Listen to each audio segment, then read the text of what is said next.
नमस्कार, मैं अनिकेता शर्मा। आप देख रहे हैं न्यूज हाट।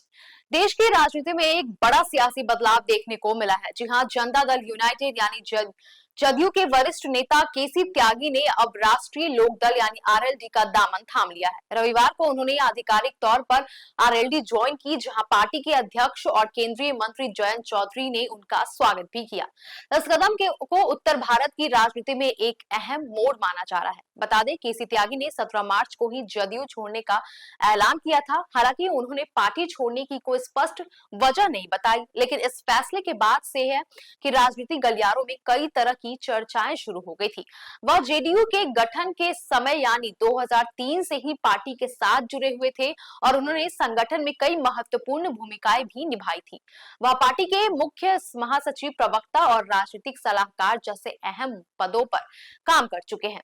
आरएलडी में शामिल होने के बाद केसी त्यागी ने अपने पुराने राजनीतिक सफर को याद किया। उन्होंने बताया कि देश के पूर्व प्रधानमंत्री चौधरी चरण सिंह ने उन्हें बहुत ही कम उम्र में हापुड़ से चुनाव लड़ने का मौका दिया था और उस समय उनकी आर्थिक मदद भी की थी। त्यागी ने कहा कि आरएलडी से रिश्ता नया नहीं बल्कि बहुत पुराना और भावनात्मक जुड़ाव है। वहीं बता दें कि उन्होंने यह भी साफ किया है कि वह अब किसी पद या चुनाव लड़ने की इच्छा से राजनीति में सक्रिय नहीं हो रहे हैं।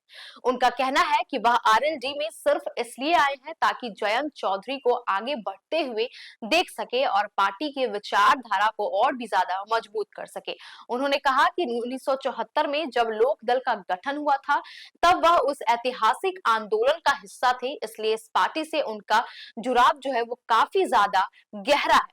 बता दें, हालांकि केसी त्यागी ने पार्टी बदली है, लेकिन उनका गठबंधन नहीं बदला है। जी हां, आरएलडी पहले से ही राष्ट्रीय जनतांत्रिक गठबंधन यानी एनडीए का हिस्सा है, इसलिए वह अभी भी उसी गठबंधन में बने हुए हैं। इससे यह साफ है कि उनका यह कदम पूरी तरह से विचारधारा और पुराने रिश्तों पर आधारित है, न कि सिर्फ सत्ता और राजनीति पर। दिलचस्प बात भी यह भी है कि आरएलडी पहले से ही केसी त्यागी को अपने साथ जोड़ना चाहती थी। हाल ही में उनकी एक किताब के विमोचन कार्यक्रम में जयंत चौधरी मुख्य अतिथि के तौर पर वहां पहुंचे थे। उस दौरान उन्होंने कहा था कि राजनीतिक दल को केसी त्यागी जैसे अनुभवी नेता की बेहद जरूरत है। कुल मिलाकर बता दें कि केसी त्यागी का यह फैसला सिर्फ एक पार्टी बदलने तक सीमित नहीं है, बल्कि यह आने वाले समय में उत्तर भारत की राजनीति में नए समीकरण भी बना सकता है। इस पर आपका क्या कहना है, हमें कमेंट सेक्शन में जरूर बताएं। बस ऐसे ही तमाम खबरों के लिए जुड़े रहें न्यूज हाट के साथ। दीजिएगा इजाजत। धन्यवाद।